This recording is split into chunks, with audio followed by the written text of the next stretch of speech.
السلام علیکم ورحمۃ اللہ وبرکاتہ۔ الحمد للہ وکفا وسلام علی حبیبہ المصطفیٰ، اما بعد فاعوذ باللہ من الشیطان الرجیم، بسم اللہ الرحمن الرحیم۔ اقترب للناس حسابهم وهم في غفلة معرضون، صدق اللہ مولانا العظیم۔ یا ایہا الناس اتقوا ربکم ان زلزلة الساعة شیء عظیم، صدق اللہ مولانا العظیم۔ ان اللہ وملائکتہ یصلون علی النبی یا ایہا الذین آمنوا صلوا علیہ وسلموا تسلیما۔ اللهم صل على سيدنا محمد معدن الجود والكرم وآله وأصحابه الكرام وابنه الكريم وبارك وسلم صلاة دائمة سرمدا أبدا۔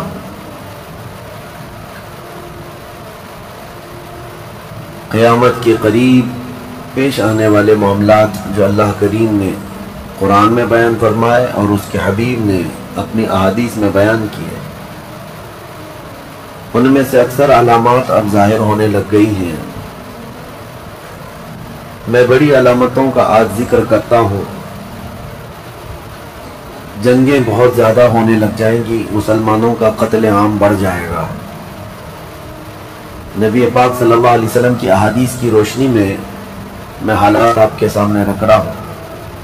قتل بڑھ جائے گا، جس کو حرج کہا گیا حدیث پاک میں، اور کثرت سے جنگیں ہونے لگیں گی، ہر جگہ مسلمان مغلوب ہو جائیں گے اور کفار و مشرکین غالب آنے لگیں گے۔ یہ وہی حالات ہیں جس کی طرف ہم ہانکے جا رہے ہیں۔ حد ہو گئی۔ آج میں نے جب یہ دیکھا، اندور شہر کے چھوٹے چھوٹے بچے اسکول کے تیسری یا چوتھی جماعت میں جانے والے 4 لڑکے مل کر کسی مندر کے پاس جاتے ہیں، اس میں ایک مسلمان لڑکا، باقی 3 ہندو ہیں۔ مسلمان لڑکے کو ان لوگوں نے کپڑے کھول کر کے پیٹنا شروع کیا، مارنے لگے۔ چھوٹی سی عمر کے بچے ہیں، اور اس کے بعد اس سے کہنے لگے کہ ہمارے بھگوان کا نام لینا شروع کر دیں۔ یہ چیز جو عام طور پر ہو رہی ہے بچوں میں منتقل ہو گئی، یہ زہر۔ پھر اس کے بعد معاملات بڑے، ان تینوں کو بھی اریسٹ کیا گیا، گرفتار کیا گیا، لیکن یہ زہر آ کیسے رہا ہے چھوٹے بچوں کے دماغ میں۔ اسی طرح سے دلی کا ایک واقعہ، چھوٹی سی 10 سال کی ایک لڑکی بچی ہے، اسکول میں ایڈمیشن ہوا ہے، دوسرے ہی دن اس کو دوسری نان مسلم لڑکیوں نے تانا مارنا شروع کیا کہ مسلمان گندے ہوتے ہیں۔ وہ بھولی بھالی بچی اپنی ماں سے آ کر کے پوچھنے لگی کہ کیا ایسا ہوتا ہے کہ مجھے مسلمان ہونے پر لوگ اس طرح سے گالیاں دے رہی ہیں اسکول میں۔ انہوں نے انتظامیہ سے شکایت کی، پھر معاملہ آگے بڑھا، وہاں پر بھی کارروائی جو نام پر ہونی تھی ہوئی۔ لیکن میں یہ مثالیں اس لیے رکھ رہا ہوں کہ زہر اتنا بڑھ چکا، اب نیتاؤں میں نہیں، اب بڑے پہلوانوں میں نہیں، اب بچوں میں بھی یہ زہر آ گیا ہے۔ اور یہی حالات روزانہ آپ کو دیکھنے ہیں ابھی۔ اس کے لیے آپ اپنے ذہنی طور پر تیار ہو جاؤ۔ منافقت مت کرنا۔ قیامت کے قریب ہم آزمائش کے دور میں آ چکے ہیں۔ جب بچوں میں یہ زہر بھر دیا گیا ہے تو اب یہ بچے جب جوان ہوں گے تو یہ اور زیادہ زہریلے ہو جائیں گے۔ وہ چہرہ بھی ہمارا دیکھنا پسند نہیں کریں گے، کیونکہ ماحول ایسا بنایا جا رہا ہے۔ اس ماحول کے بنانے میں بہت ساری چیزیں ذریعہ ہیں، فلمیں بھی ہیں، سیریلز بھی ہیں، انٹرنیٹ بھی ہیں، سوشل میڈیا بھی ہے، نیتاؤں کے بھاشن بھی ہیں، اور کٹر سادھوؤں کے پرووک کرنے کے طریقے بھی ہیں۔ سب چیزیں مل کر کے بچوں کے دماغ کو زہریلا بنایا جا رہا ہے۔ اب یہ صرف اور صرف ہمارے ملک کا مسئلہ نہیں، یہ پوری دنیا کا مسئلہ ہے۔ ابھی آپ کو پتا ہوگا چند سالوں قبل نیوزی لینڈ میں ایک آدمی مسجد میں داخل ہوا اور لائیو سٹریم کرتے ہوئے نمازیوں کو گولی مارتا گیا۔ تقریباً 50 لوگ اس کی گولی سے مر گئے تھے مسجد میں، اور اس کے شوٹ کرنے کا اس نے لائیو سٹریم بھی چالو رکھا ہے. وہ لائیو دکھاتا بھی رہا اور شوٹ کرتا رہا. ایک آدمی کا اس طرح کسی مسجد میں گھس کر کے 50 کے قریب نمازیوں کو مار ڈالنا، یہ کون سی مانسکتا تھی؟ یہ کون سا ذہن تھا؟ وہ بھی اریسٹ ہوا اور اس کو اپنے کیے پر پچھتاوا نہیں تھا، اسی لیے کہ برسوں وہ اس آگ میں جل رہا تھا کہ مسلمان ایسے ہوتے ہیں، مسلمان ایسے ہوتے ہیں. تمہارے متعلق یہ زہر جو پھیلایا جا رہا ہے یہ کوئی حادثہ نہیں ہے، اتفاق نہیں ہے، یہ ہونا ہے. اب میں آپ کو جو چیز عرض کر رہا ہوں اس کے انتظار میں ہم رہتے ہیں. اللہ سے دعا بھی یہی کرتے ہیں کہ جنگیں جب بڑھ جائیں گی، ہر جگہ مغلوب ہونے لگ جائیں گے، ظلم اتنا ہو جائے گا کہ تمہاری گردنوں پر کرسیاں رکھی جائیں گی. آج بھی دیکھیں جو حالات ابھی ہمارے ملک میں چل رہے ہیں، اور اس پر کسی کو بولنے کی بھی اجازت نہیں ہے. تم ناانصافی کے خلاف آواز بھی نہیں اٹھا سکتے. اتر پردیش میں 144 ہے، پورے صوبے پر، پورے اسٹیٹ میں کرفیو نافذ ہے کہ کوئی ٹپنی بھی نہ کرے. سب کے سوشل میڈیا سائٹس کو پر سائبر پولیس کی نظر، ساری چیزیں اپنی جگہ پر. لیکن میں یہ کہتا ہوں سب کر لو، لیکن جو حق بات ہے وہ ہم آخری سانس تک کرتے رہیں گے انشاءاللہ. گیدڑ کی 100 سالہ زندگی سے شیر کی ایک دن کی زندگی بہتر ہے. ڈر کے، چھپ کے، مصلحتوں کے چکر میں کب تک جینا ہے اس دنیا میں؟ موت تو آنی ہے نا ایک دن، موت تو آنی ہے. تو کیوں نہ ہم اپنی اس حقانیت کو بڑھ چڑھ کر اعلان کر کے مریں؟ جب جنگیں زیادہ ہو جائیں گی اور ہر جگہ سے ظلم بڑھتا جائے گا، یہاں تک کہ عرب میں بھی کوئی اسٹرانگ حکومت نہیں ہوگی. یہ حدیثوں کی روشنی میں آپ کو بتا رہا ہوں. وہ تو ابھی نظر آ رہی ہے کوئی اسٹرانگ حکومت نہیں، وہ کٹ پتلی ہے. کبھی اس کو امریکہ ہانکتا ہے، کبھی رشیا ہانکتا ہے، کبھی چائنا ہانکتا ہے. تو یہ عرب میں کوئی اسٹرانگ حکومت، مضبوط حکومت نہیں ہوگی. اور مسلمان جب زیادہ قتل ہونے لگیں گے تو سب اکثر ہجرت کر کے مدینے چلے جائیں گے. جو بچے ہوئے ہوں گے وہ مدینہ طیبہ کی طرف ہجرت کر جائیں گے. اب مدینہ طیبہ میں مسلمان رہ رہے ہوں گے، کیونکہ میرے آقا صلی اللہ علیہ وسلم کی حدیث ہے ان الایمان لا یعذر الى المدینہ کما تعذر الحیۃ الى جحرها.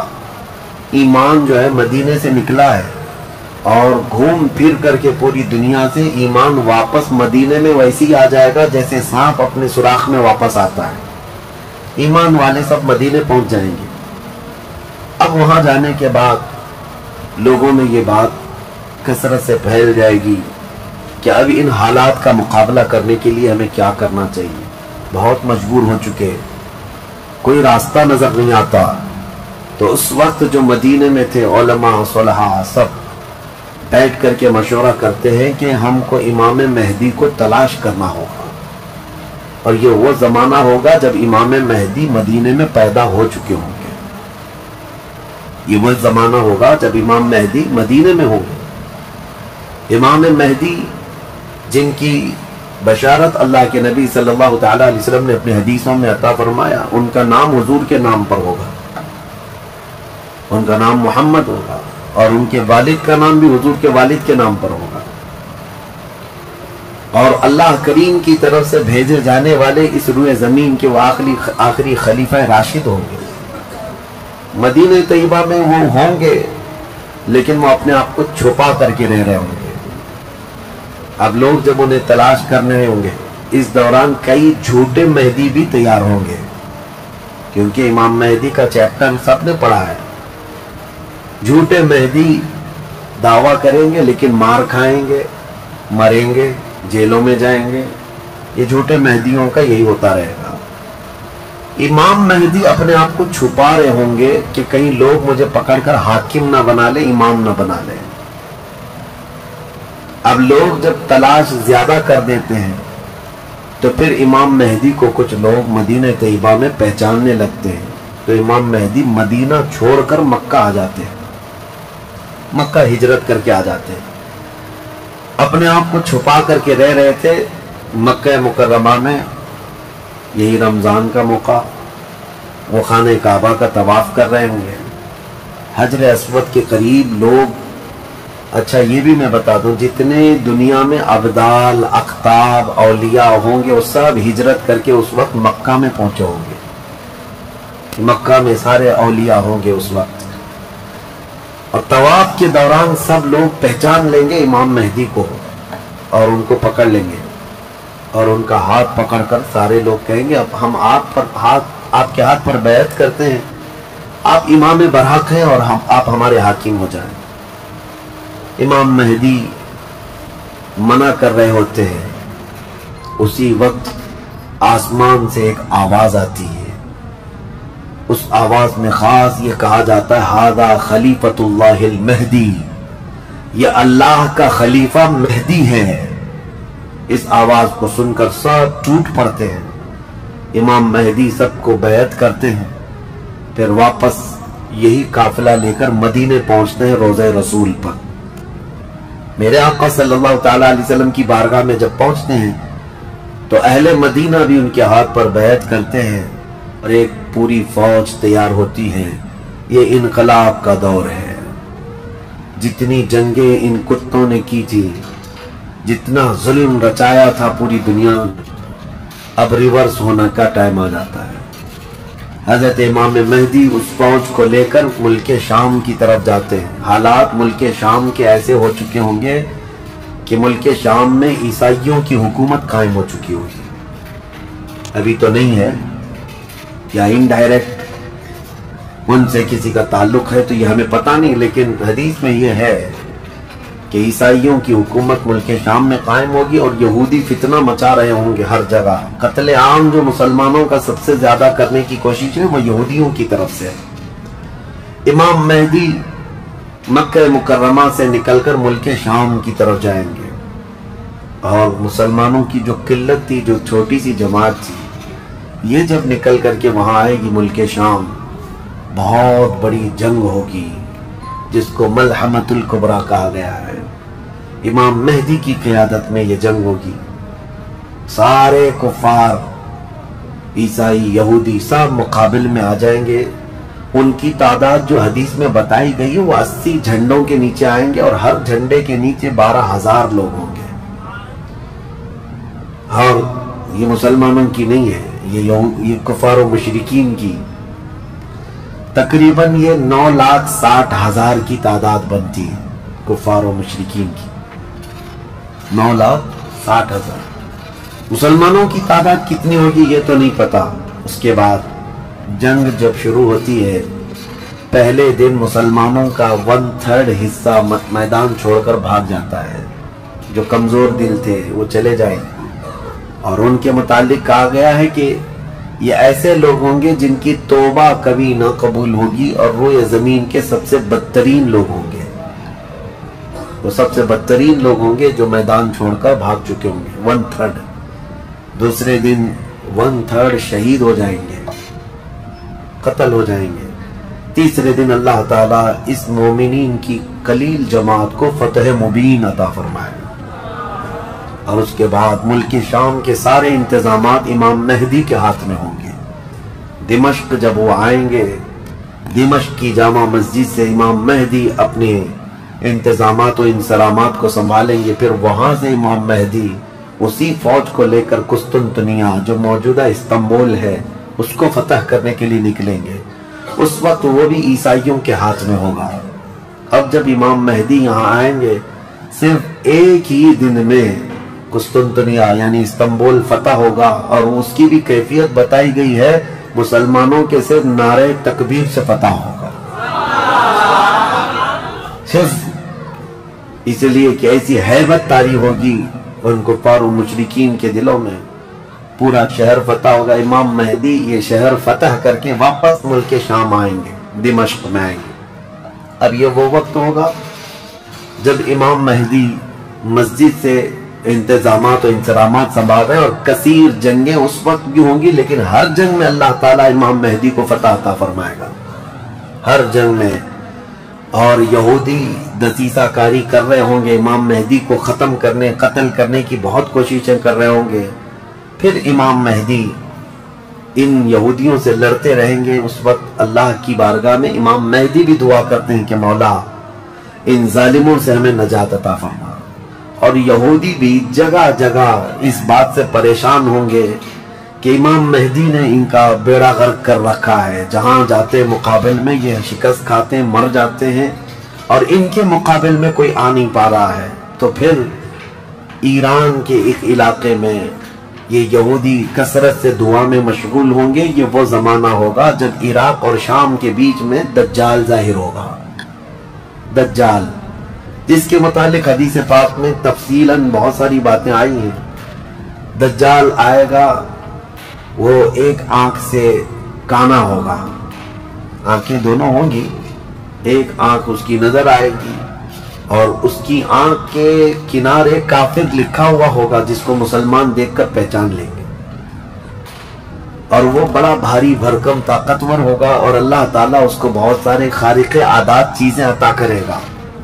وہ ظاہر ہوگا اور سب سے پہلے یہودیوں میں آ کر کے ہی بیعت لے لے گا، یعنی اپنے آپ کو پہلے رسول بنائے گا، اور پھر سارے یہودی، حدیث پاک میں تو ہے کہ اصفہان ایران کے 50,000 یہودی اس کی فوج میں شامل ہوں گے، ہاں، جس کو یہ مسیحا کہتے ہیں، اور اس کے انتظار میں بلیاں چڑھا رہے ہیں۔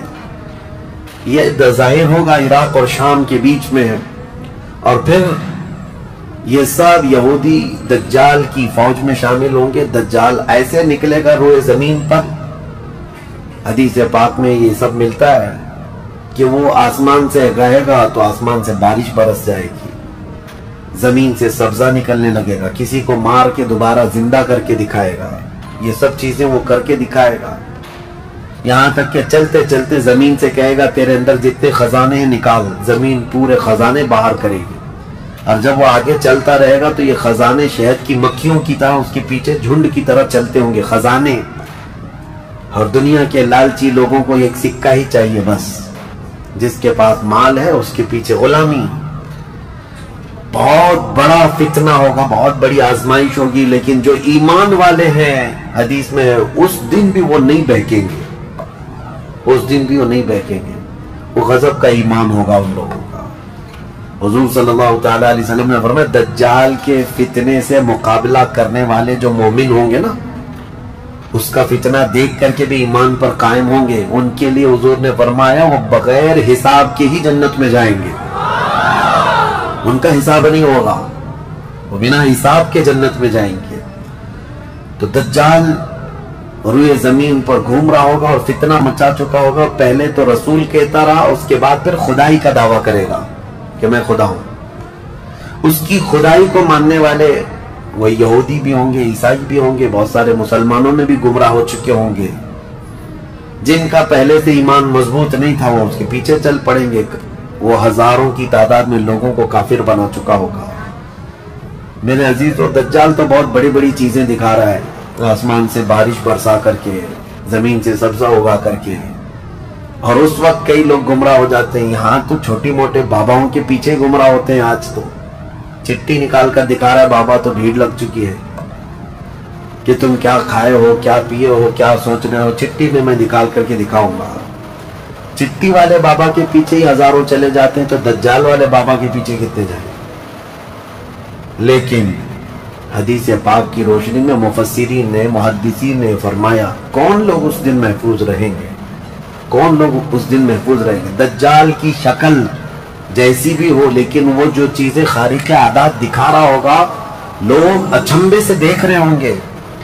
اچھا ایک بات اور بھی بتا دوں، آپ گھر میں بیٹھے ہوں گے، کوئی مسجد میں ہوں گے، شور آئے گا کہ وہاں پر خدا اتر پڑا ہے، نعوذ باللہ من ذالک، اور عجیب و غریب چیزیں دکھا رہا ہے، آسمان کو کہہ رہا ہے تو آسمان بارش برسا رہا ہے، زمین کو کہہ رہا ہے تو زمین خزانے نکال رہی ہے۔ کچھ لوگ جو گھر میں بیٹھے ہوں گے، توجہ، یہ بہت اہم بات کہہ رہا ہوں، کہیں محفل میں ہوں گے، مسجد میں ہوں گے، جب یہ شور آئے گا